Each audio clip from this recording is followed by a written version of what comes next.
Hello, I am a boy, and we're gonna be reviewing movies. And Nick, give me the list.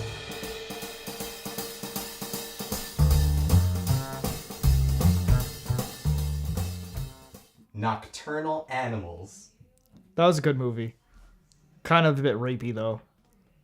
Reminds me of Kevin Spacey. It was good. I liked how was it a book first? Yeah. It was a book. I haven't looked into it, but I really want to know how they adapted the book to be a book within a movie. That seems pretty cool. Forrest Gump. Oh my god, that's such a good movie. Oh, Forrest Gump. I like the social cues it has, even though it's from the perspective of someone who's really dumb. Tom Hanks does a really good performance. And me and my friend cry every time we hear, "I miss you, Jenny." We're in social studies. It messed us up. It gave so much insight over like the past like couple decades. Like it like briefly summarized each different decade and time period in itself, and I like that. It was really good. E.T The Extra Terrestrial. I think that was a Steven Spielberg movie role, wasn't it? Yeah. Mm-hmm. I think it was one of his best ones. Like maybe like top 5. You know, even if we're counting like Saving Private Ryan. But like I like that. It was a nice feel good movie. He doesn't really do feel good movies anymore. I mean, he does, but they're not good. So yeah, suck it, Steven Spielberg. That's pretty rude, Brett. He's a good. I like him. He's good. That was a good movie. The Incredibles. Oh my god, that's like the best superhero movie ever made. Like it's about a family, and it has strong like. It doesn't have strong political ties. I was gonna say strong political ties, but it doesn't. It's a very feel good movie. One of Pixar's best movies. The voice acting was really good. Production wise was sound. All the character designs were pretty good, and each person's personality fit in with their superpower, and I kind of like that as well. Citizen Kane.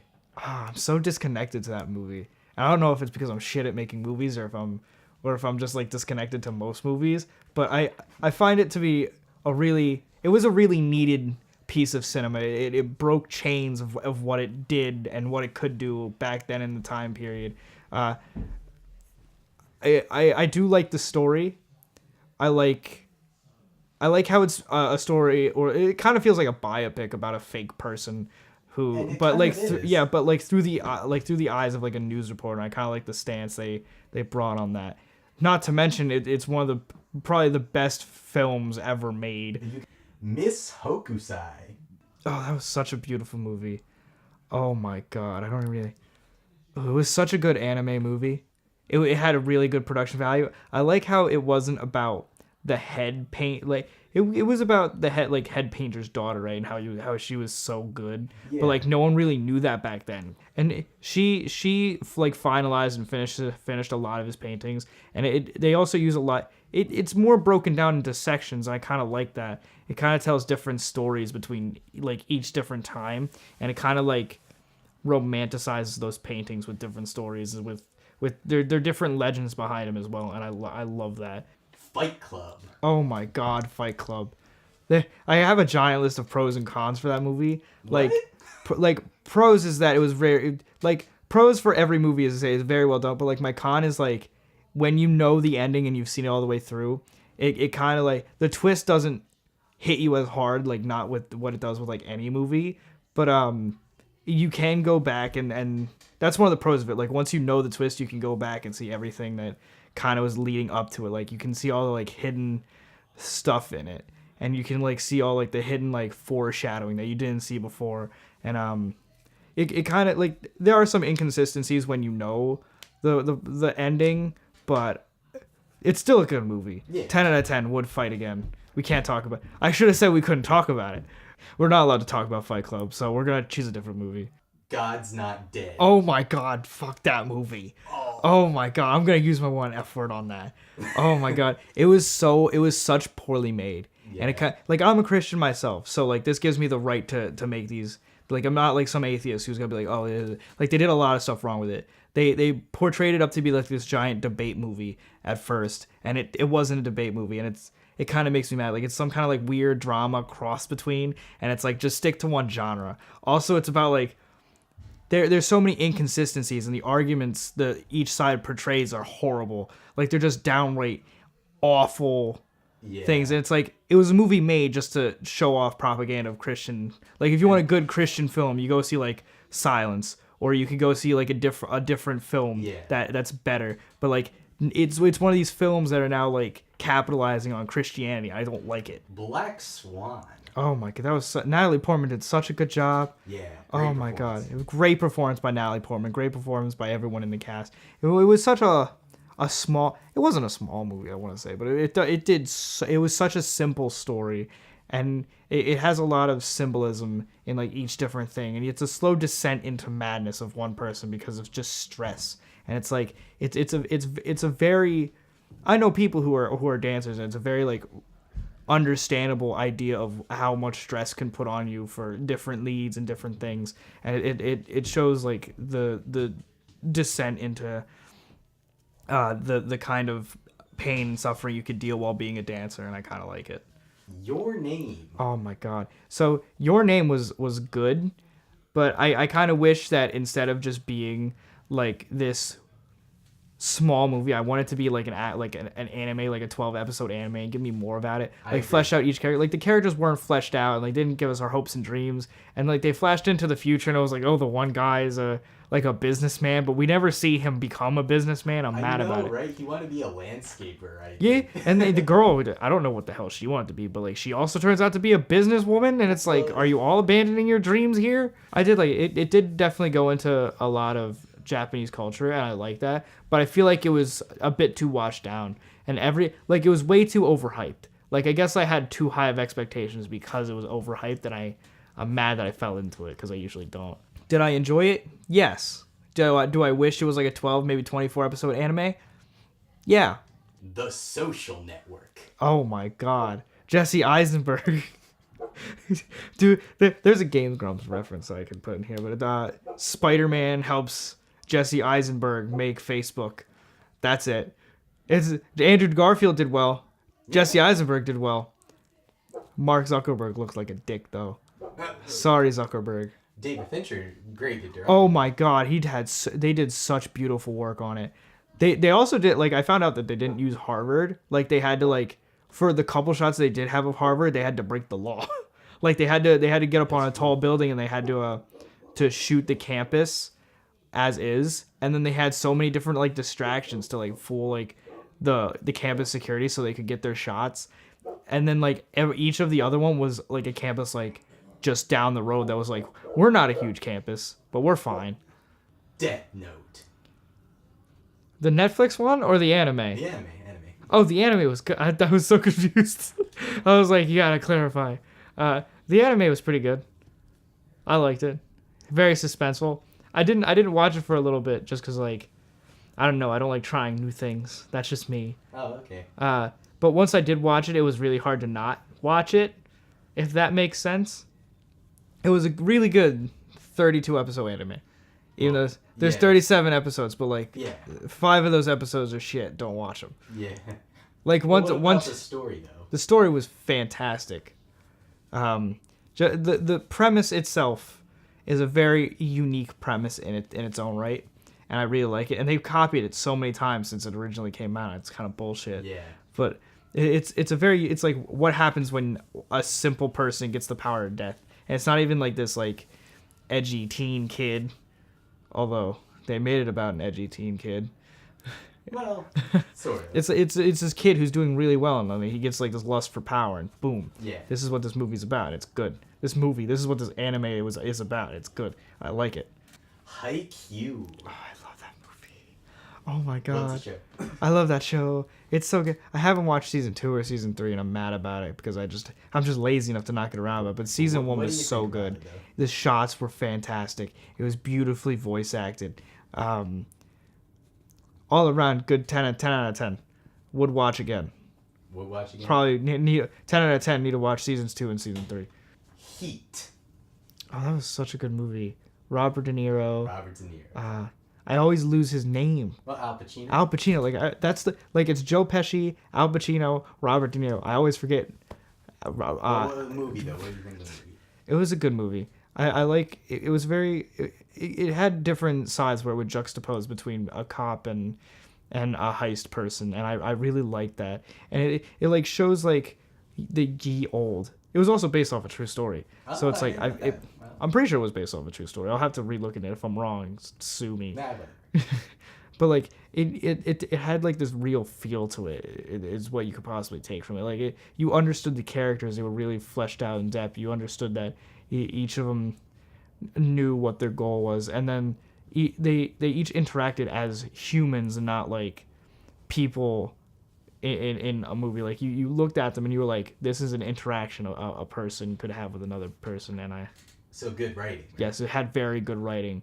The acting was so believable. It's one of the I don't really hugely get invested into movies that much because like I have this other wall. It's like emotionally invested and then just enjoying watching the movie. And this is one of the very few movies that like I was able to get like so invested in it that like I was kind of mad that it ended. Teen Titans. The show. Okay, that was such a good. They did that show dirty by canceling it. Like Well, we won't talk about that. I want what content. How would you like it Teen was Titans? it was such a good show. It played upon very different ideas, and its main source of idea was like teamwork and like friendship. It was a good show for like little kids. Like it wasn't like Young Justice, how it was like very like gruesome and gritty, and it wasn't like other animated shows where it was like not animated shows but like animated like superhero shows where it still had like campiness of it. It was very like straight down the middle where it had a lot of its like funny bits and then some of its like serious bits, and then even if an episode was kind of just filler, you still watched it because it was still like a good episode. Like there was no real bad episodes. That's good. And that's good. I love it. The Avengers. That was just a cash grab. I don't even call it a movie anymore. Oh. Like it was made, it got a lot of money, but like they didn't really do anything like inspired with it. They didn't really do anything like incredible with it. They kind of just kept it safe and was like, oh, these are some people and we're gonna fight a big thing from the sky, but we're gonna fight each other first because we don't know who we are. Yeah. The Room. Oh my god, that's the perfect bad movie. That's it. That's it. We're done. The perfect bad movie. Gone Girl. Oh my god. See, I didn't watch it at first just because I thought it was like gonna be some like weird, like chick flick movie, and then I watched it and I was like, you go, guy who plays Batman now. Yep. You do Batfleck. Batfleck. You go, because that was a brilliant movie. It was so well done. It was so suspenseful. Each second just ticked away at it, and then it set up like these super high stakes, and then it was like, what stakes? Oh, I'm sorry. And it was I'm kind of mad because it was very good, but like I kind of wish it was even more mainstream than it was, because like if you ask any just random person on the street if they've seen Gone Girl, they'll be like, what the fuck is that? What is Gone Girl? Yeah, how are you a girl and how do you not become gone again? Yeah. Fully Cooley. Oh my god, I've only seen like a couple episodes of that. It's weird. That's it. It's weird. 2001: A Space Odyssey. It was a good movie, but I'm mad that like 50% of it was just shots of space. Like we get it, Stanley Kubrick. You can do some good cinematography, but get me back to the story. Why is HAL 9064 super evil? Tell me more about these characters. All I can see is space where no one can hear you scream. That was Alien. Yeah, that was that Alien. tagline. Yeah. Birdemic. That was such a trash movie. Like there are movie like it's not even in like any genre of movie. It's just in the genre of movie of movies that are so bad you have to watch them. Like it's so bad that you like can sit and you can laugh at it. Like you ever see something so bad? Yeah. That's it. It's just a bad movie, but you can watch it and still get enjoyment of it. It's weird. It's weird. Yeah. Raging Bull. Oh, Raging Bull is such a good movie. Robert De Niro did so well. It was such an I liked how it was in black and white, even though it didn't really have to be. Yeah. That was a nice design choice by them. It felt like an old boxer movie, even though it really wasn't. Like, well, now it's an old boxer movie, but during the time it wasn't, and that's pretty cool. Robert De Niro really knows how to sell those sad Italian characters who have really big goals and then kind of throw their goals away for selfish reasons. The Grand Budapest Hotel. That's such a good movie. Oh my god, Wes Anderson's style really adheres to the kind of stories he tells too. It's very like in your face, and I'm trying to gather my thoughts of it. It's so many movies I have to think about because of. I know, yeah. Well, how about the plot or the characters? The one thing that I really liked the most about it is like in each different time period, it's a different kind of like angle and like frame size. Like like present day, it's like wide angle, and like far back in the day, like when it's talking in the past, it does this like I want to say it's like 3:9, no 3:4 aspect ratio, 4:3, yeah. 4:3, and then I think they do another port of it where it's a little bit less. They switch it up more. a lot. I really like that. That was a really good idea choice. It makes it very easy to tell what time period it is without messing you up that often. Pulp Fiction. That movie confused the shit out of me the first time I watched it because like I wasn't familiar with Quentin Tarantino's like style, and it took me a couple times to watch it to like fully was like, oh, this is what's going on, because he does this thing where he retells a story and like he splits it up and it's like, oh, this happened before, but like when it all comes together nicely, it's like, damn, this worked, and it worked hard. Like Quentin Tarantino's style is really sets him apart from other directors, and Pulp Fiction is one of the best works of films that I've seen from him that encompasses this really nicely, where it takes three or four different like paths, different characters and different paths, and it kind of like shows how each individual event affects them, and I really like that. Like one character, it all starts with like this idea of like divine intervention, and the one character like brings it up. Samuel L. Jackson's character like brings it up very like frequently in the movie, and each character has like their weird like response to it, and the idea comes up a lot of other times in the movie, and to see each character's interpretations of what that is and how they want to react to it is kind of nice. Akira. I say Akira, even though it's probably wrong. That doesn't matter. That was actually one of the first movies I've seen with Dalton. The very opening shot strikes me so hard because when looking into it, it has so much it's the cityscape that kind of just gets blown up, and that's not a spoiler. It's the first shot of the movie. And I didn't think of anything until we looked back at it, and Dalton was like, this shot, just look at it, all these little houses, all these stuff getting blown up, and it shows how meticulous this movie was made, and how much care was put into it. Like you could also see it in like the voice acting and the characters, and it's only like 1/4 or maybe like 1/3 of the manga, which is kind of incredible because like it's a complete story no matter what, and I love it. Being John Malkovich.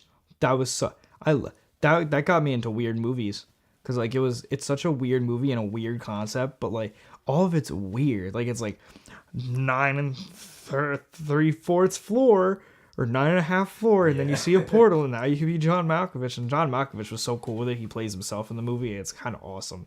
Like it's just a movie you have to go see, because me explaining it doesn't give it the justice that it needs. Spirited Away. It's such a good movie. Oh my god, that was the very first Ghibli movie I actually saw. Wow. It has such a near and dear place to my heart, but like it definitely will show you a lot of Japanese culture through different characters and different ideas. Like the entire movie is set into a bathhouse, and it's basically a brothel that's like disguised in a spirit world, and you won't get that by like seeing it, but like it has this like undertone of holy shit, there's some stuff going on here. What is it going on? And like the more you delve into the idea of like Japanese culture and the themes of the movie, then you can definitely see that Hayao Miyazaki threw in these adult themes that are just underlying of this like seemingly harmless like kids movie. Ghost in the Shell. Ghost in the Shell is this weird like combination action character study, in my opinion, where it takes the idea of what would happen if you technically had immortality and you uploaded yourself into a robot. I think it's the best movie to see if you want this concept done right. I can actually see it on my bookshelf. It's right there. Haha. Yeah. It's beautifully animated. They took really hard time. They took real careful they took real time to animate it, and it's just an all-around good movie that you have to see. Like me talking about it doesn't really superly give it justice. Well, it's still a review. It's better than the live action that came out. Whiplash. Oh fuck. Whiplash is in the same vein of Black Swan. It's going so far for your art. It's like it's a movie that tests the idea that like how far will you go for your dreams, and this character does go so far for his dreams, and you can see the effort and the need that he puts into this.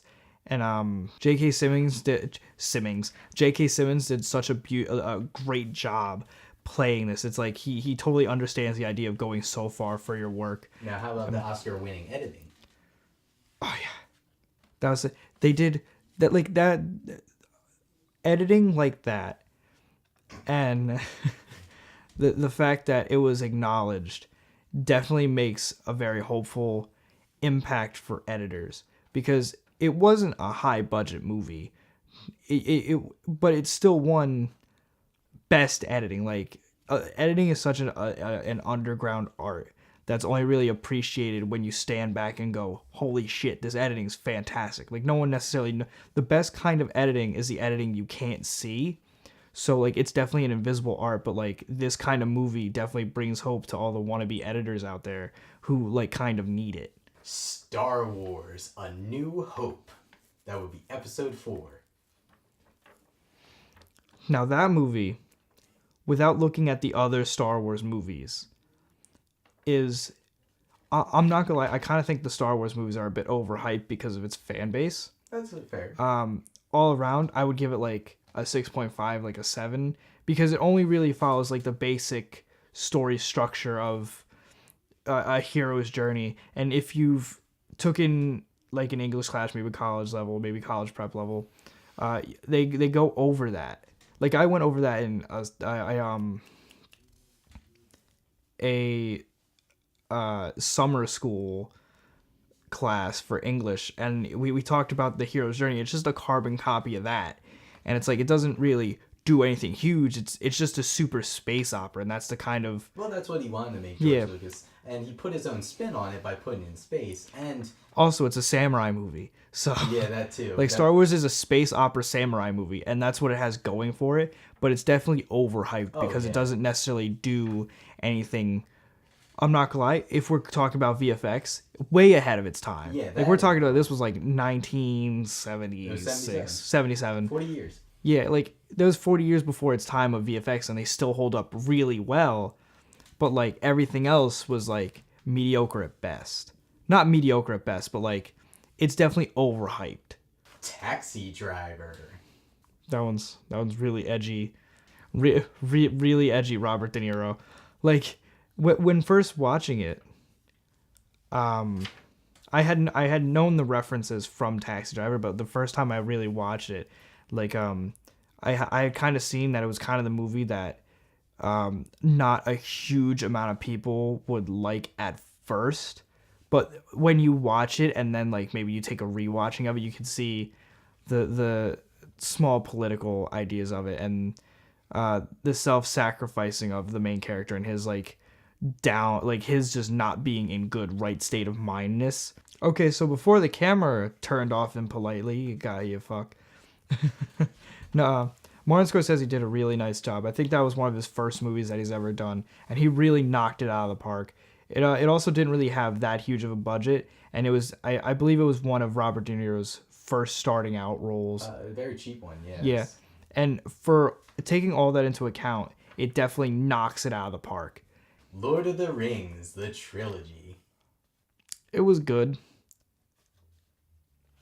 I want to say it's also another movie that's really overhyped by its fan base. Like, it was a very beautifully shot movie, and it's beautifully acted, and it has like an all-star cast, and it's a good movie. Oh yeah, but like trilogy, yeah. in the grand scheme of things, people have overhyped that movie so much that when I watched it, I was expecting this like cinematic masterpiece that like I could really like take and learn a lot from. But like when I watched it, I was like, okay, this is in the same vein of Star Wars. It's just like another like hero's tale movie that has some, if not a couple, cliches in it.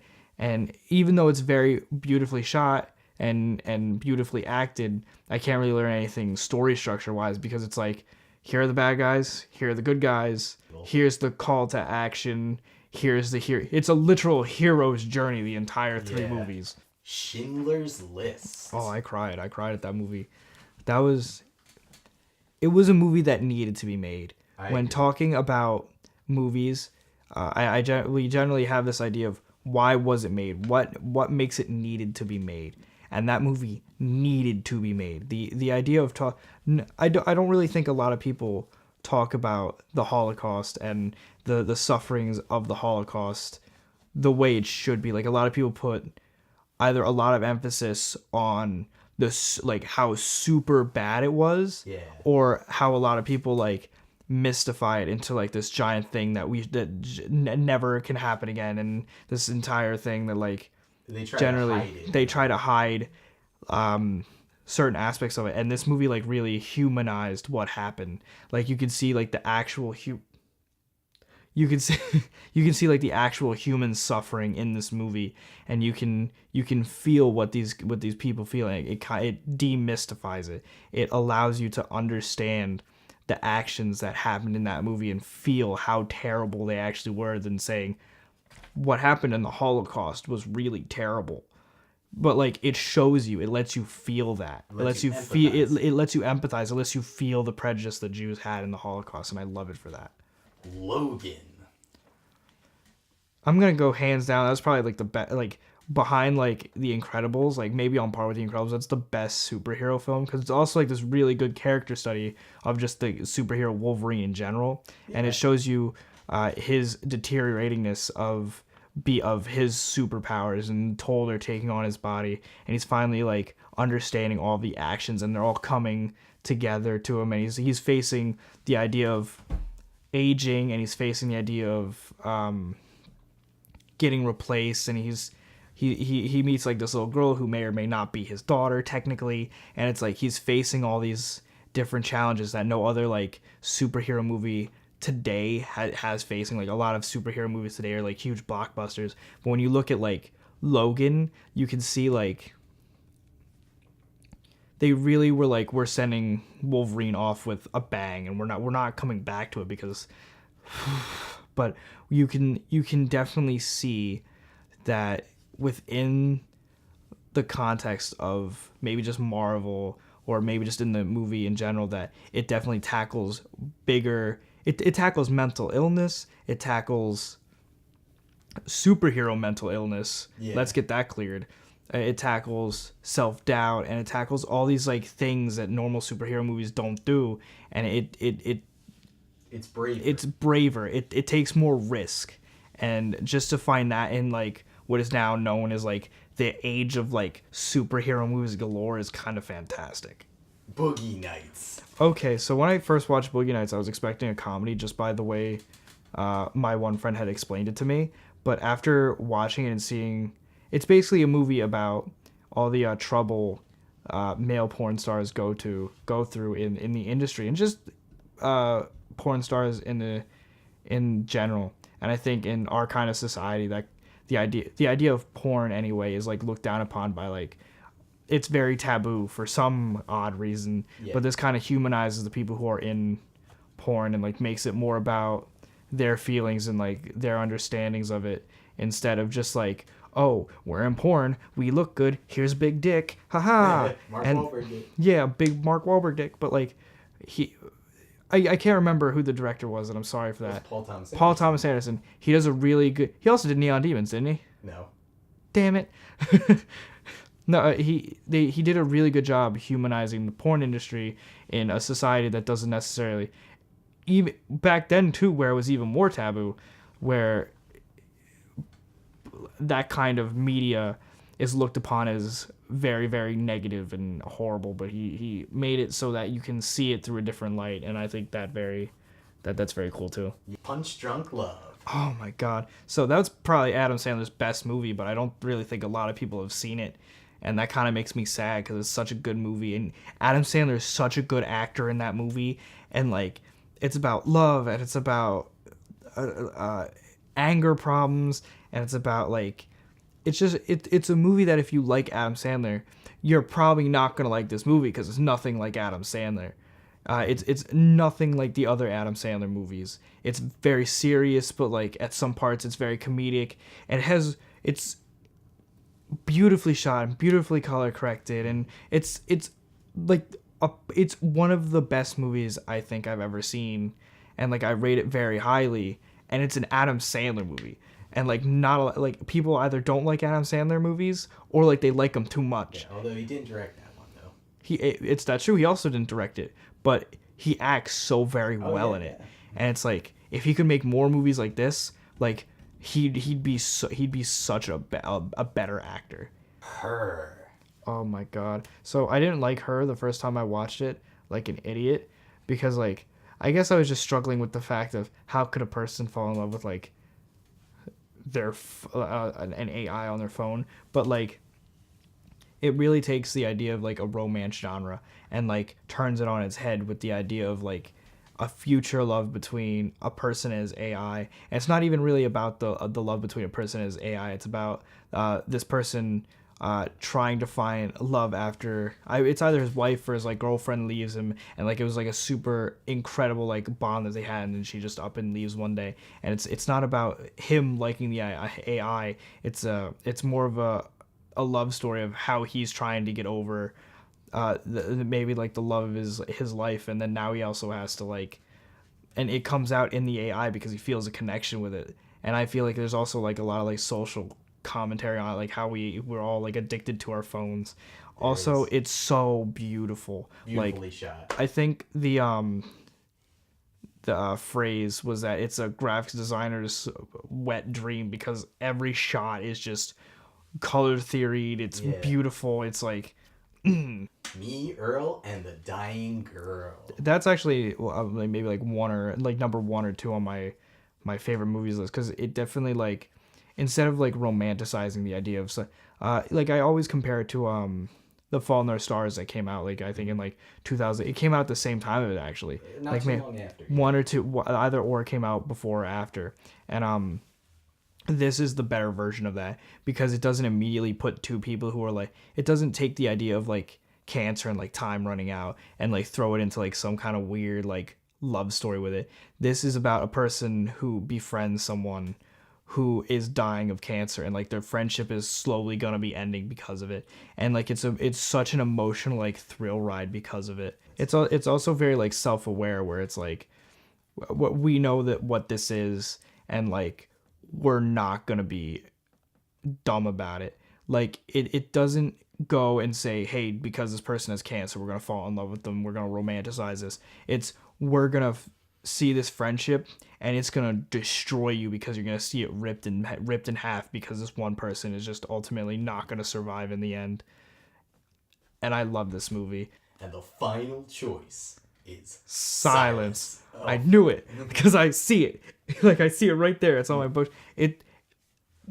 We were talking about God's Not Dead a little bit ago. Yeah. And I was talking about movies that you could definitely see before seeing that one because that one sucks. This is Silence. Silence is probably the better version because I wouldn't compare the two. It's no contest. It's not even apples to orange. It's cities to dogs. Like Well, one's a Christian film, one is not a Christian film. It's funny because like you could both peg them as Christian films. This one's just a good film. Yeah, That's it. what I mean, yeah. Like Silence, it takes the idea of like Christianity, and it's like this is a situation where like Silence is all about like calling out to God and you only hearing silence back, whereas God's Not Dead is we like Christianity, and the cast is very well done. You got Liam Neeson, who does a good job. Mm-hmm. You got Kylo Ren, who does a good job. You got Spider-Man, who does a good job. Adam Driver, yeah. It definitely it's also back in like I don't want to say feudal. I can't remember, maybe like 1800s Japan. When do you think? I'm not sure exactly, but yeah. Mm-hmm. And it's definitely a better insight into like a Christian story and the suffering that people could have back then as a Christian. And like there's always like this weird stigma among Christians, like, oh, someday you could die for your beliefs, and like the people in this movie do. And it's not like in God's Not Dead where it's like we're being prosecuted for our beliefs because this person doesn't want us talking about God in his philosophy class. It's like, we like Jesus. Now we gotta die. And like, it really, like, these people are like, I keep saying the word humanized. And like these people like die for their beliefs, and well, they're genuine characters. They're like they're genuine. Like you feel the heart and soul in them, and you look at them and you're like, wow, these are martyrs for the faith they believe, even if they don't really necessarily understand what they believe. And it definitely like poses more questions than God's Not Dead, where God's Not Dead just like throws answers at you, and every answer is just Jesus, where these are like, is God listening? Will you die for your beliefs? It like questions you more. And in that questioning, it's definitely a better movie because it gives you more substance.